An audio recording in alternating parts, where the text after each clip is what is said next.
Fernando reflected on the day. He had expressed his gratitude to Roman Dimitry and resolved to become the sword that protects the Dimitry royal family. Now, Fernando, his aura blazing around him, charged forward toward the Chronos soldiers. With his aura-infused sword, he struck them down with precision and power.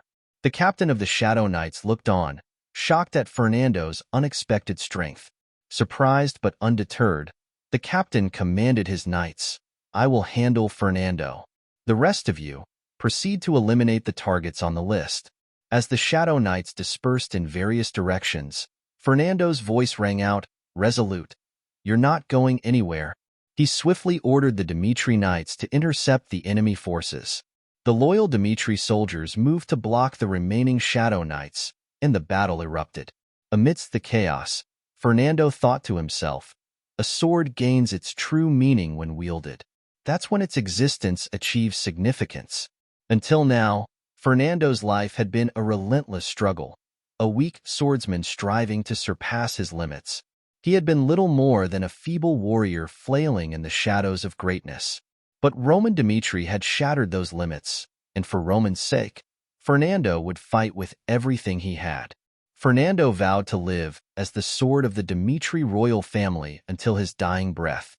Demonstrating his unmatched skill, he swiftly defeated the Shadow Knight captain. The scene shifts to outside the castle, where Mystic watches in disbelief at the failure of even the elite Shadow Knights. A soldier rushes in with urgent news. An emergency alert has been issued in the northeastern area. Reinforcements from the Dimitry Duchy territories have been deployed, and troops from the Cairo Kingdom are mobilizing to the border. The enemy reinforcements could arrive in as little as 12 hours. Hearing this, Mystic remarks on Dimitri's growing threat, stating, "The more I learn about Dimitry, the more dangerous they seem." Mystic further declares, failure is not an option in this fight. With Roman out of the picture, Dimitry must be brought down. The scene transitions to the interior of the Dimitry royal palace, where a masked figure silently infiltrates.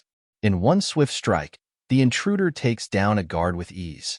Introducing himself as Soon, the masked man exudes confidence, arrogantly proclaiming, "The Dimitry Knights are worthless."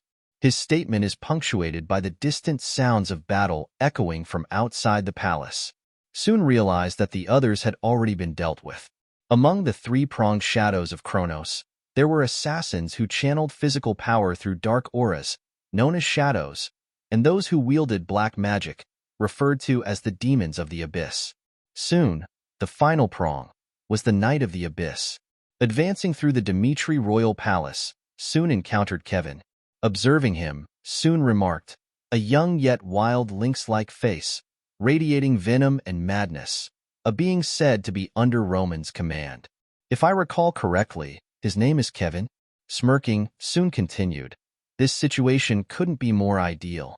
I have the chance to eliminate both the target and the Duke of Dimitry at once." Releasing his aura, which filled the surroundings with an oppressive energy, Soon confidently declared, "I'll kill you right here and now, Kevin." The scene shifts to a memory, Roman speaking to Kevin. With a reassuring smile, Roman said, "The one I trust the most must remain in Dimitry.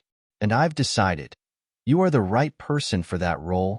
Back in the present, Kevin faced Soon, the weight of Roman's words echoing in his mind. As he witnessed Soon's immense strength, Kevin realized the harsh truth. Soon was a formidable opponent, one he could not hope to defeat on his own. Roman had trusted Kevin and left him behind, believing in his capability. Kevin, determined to uphold that trust, resolved that his duty was to buy time for the Duke of Dimitry to escape, even at the cost of his own life. He released his aura and prepared for battle. To Kevin's shock, Soon moved with lightning speed, passing right through him in an instant. Soon's strike aimed at Kevin's shoulder but was too shallow to deal serious damage. Observing this, Soon thought to himself, is Kevin particularly attuned to sensing killing intent? Smirking, Soon said aloud, "That's fine. Struggle to the end and entertain me." Kevin, still reeling from the close call, couldn't believe how narrowly he had avoided a critical injury. Soon wasted no time, launching another attack.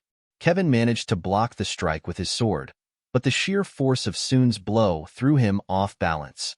Frustration surged within Kevin as he realized that Soon was completely out of his league. In fact, Soon's power seemed to rival, or even surpass, that of Count Nicholas, the finest swordsman of Cairo. A direct confrontation seemed hopeless. Determined not to give up, Kevin charged at Soon with his sword.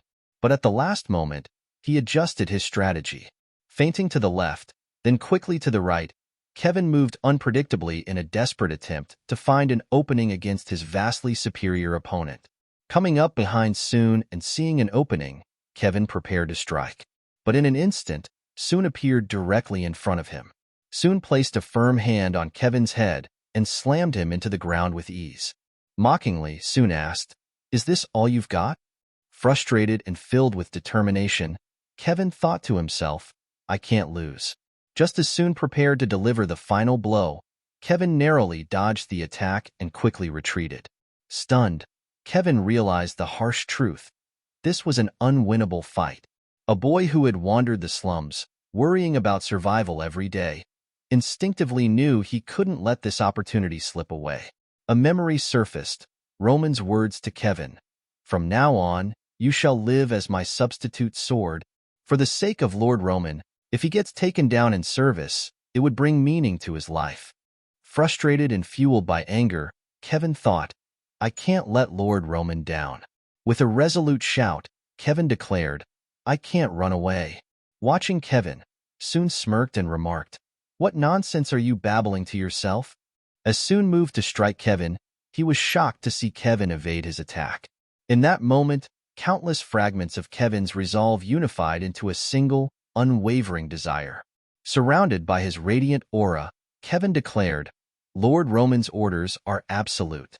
Soon shall not pass through these gates."